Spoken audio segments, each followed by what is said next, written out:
السلام عليكم ورحمة الله وبركاته. ازيكم حبايب قلبي؟ عاملين ايه؟ رب كلكم تكونوا بخير. اول حاجة عايزين نصلي على سيدنا محمد، اللهم صل وسلم وبارك على سيدنا محمد. طبعا هتقولي ايه ده؟ يوم الامارات دراسات اجتماعية الصف الرابع، انتي قلبتي ولا ايه؟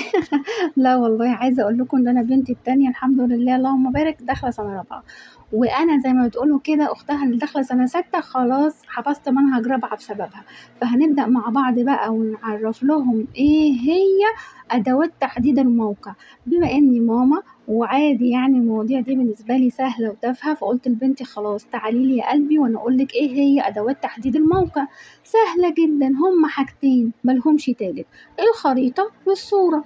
الخريطه دي هنتكلم فيها عن 3 حاجات مهمين. اول حاجه هنعرف ايه هي الخريطه، تاني حاجه هنقول ايه هي عناصر الخريطه، تالت حاجة والأخيرة أهمية الخريطة. والصورة نفس القصة هنعرفها ونعرف ايه هي أنواعها. تعالوا نشوف بقى مع بعض ايه هي تعريف الخريطة، ولو لقيت الفيديو طول هقطعه وهعمل فيديو تاني بالباقي.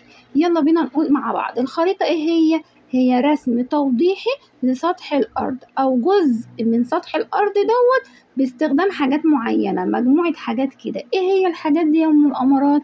مجموعة من الرموز والألوان ومقياس رسم محدد. طب احنا فاهمين يعني كده بالويم الرموز وايه هي الألوان، بس حتة مقياس رسم محدد دي احنا مش فاهمينها، هنعرفها بس نمشي مع بعض واحدة واحدة كده ونحفظ مع بعض معنى الخريطة.